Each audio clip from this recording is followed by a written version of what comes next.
Monggo. Ya, Langsung Pak Asri. Terima kasih atas waktu yang diberikan.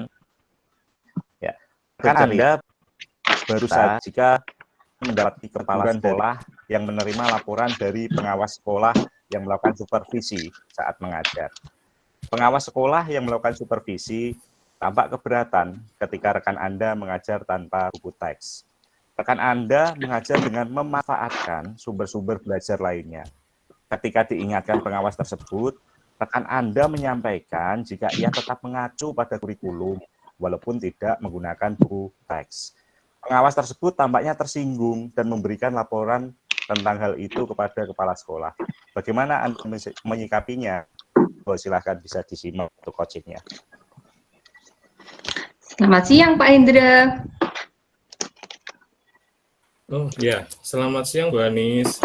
Saya lihat dari jauh tadi wajahnya Pak Indra terlihat murung. Mungkin ada masalah. Kalau boleh tahu, ada masalah apa Pak? Iya Bu, memang ada masalah. Tadi saya itu ditegur oleh kepala sekolah Bu. Dan sampai saat ini saya tuh masih kepikiran. Oh gitu ya Pak.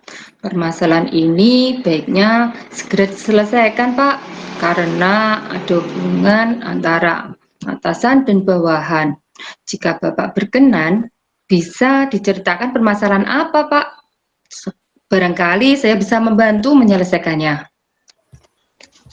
Iya, jujur ya Bu, saya tadi itu mendapatkan supervisi dari pengawas. Dan kondisi saya sementara tadi itu memang tidak enak badan. Ketika saya melakukan pembelajaran tadi itu saya ditegur. Beliaunya berkata seperti ini, kenapa Bapak tidak menggunakan buku teks saat mengajar? Lalu saya jawab gini, karena buku teks untuk sekarang menurut saya sudah tidak relevan Pak. Masih ada sumber-sumber belajar yang bisa kita akses lebih cepat atau lebih luas jangkauannya, seperti Google, kita bisa melihat YouTube yang lebih mudah diterima oleh siswa dalam pembelajaran. Maksud saya itu seperti ini, saya berkata seperti itu saya merasa lebih baik menggunakan sumber pembelajaran lain selain buku. Mungkin juga saat ini cara penyampaian saya yang kurang baik atau kurang sopan ya Bu. Itu beliau mungkin bisa jadi tersinggung dan melaporkan saya kepada kepala sekolah sehingga saya ditegur seperti ini ya Bu. Oh, jadi permasalahannya itu ya Pak. Menurut saya, Bapak adalah seorang guru yang kreatif dan inovatif, berani menampilkan sesuatu yang berbeda dari guru yang lain.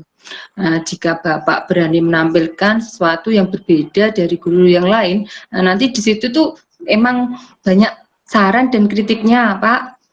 Akan tetapi jika Bapak mengelola pembelajaran dengan baik, pastinya akan melahirkan suatu model pembelajaran yang luar biasa.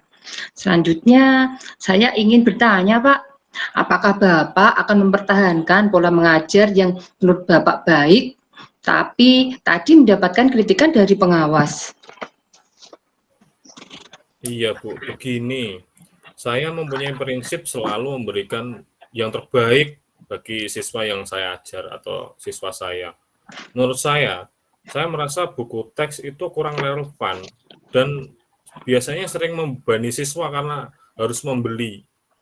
Sehingga saya tetap menggunakan metode pembelajaran dengan menggunakan sumber lain untuk membantu siswa saya dalam mempelajari materi yang saya ajarkan. Menurut saya seperti itu, Bu. Memang tepat sekali dengan kondisi seperti sekarang ini Pak, menggunakan kurikulum Merdeka Belajar.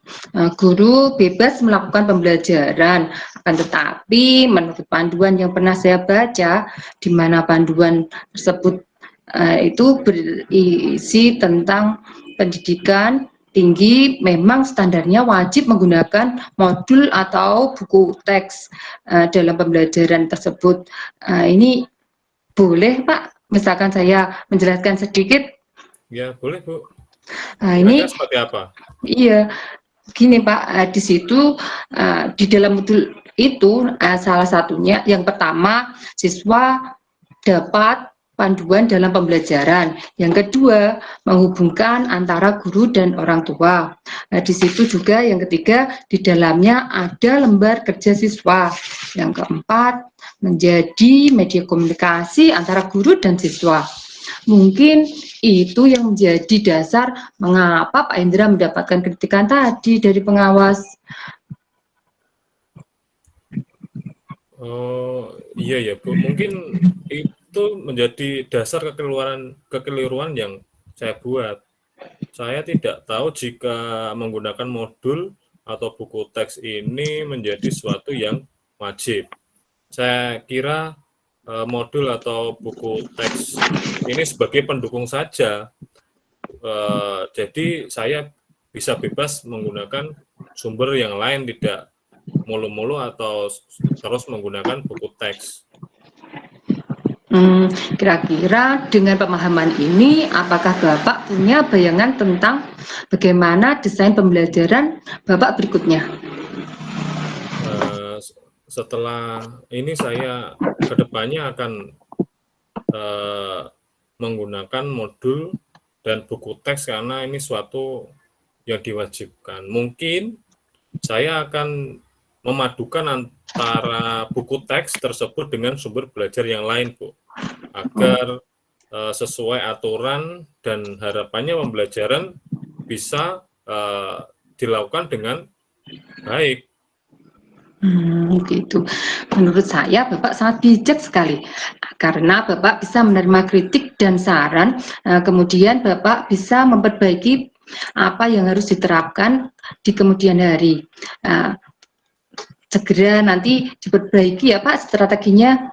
Dan juga di sini ada permasalahan yang harus diluruskan antara atasan dan Bapak.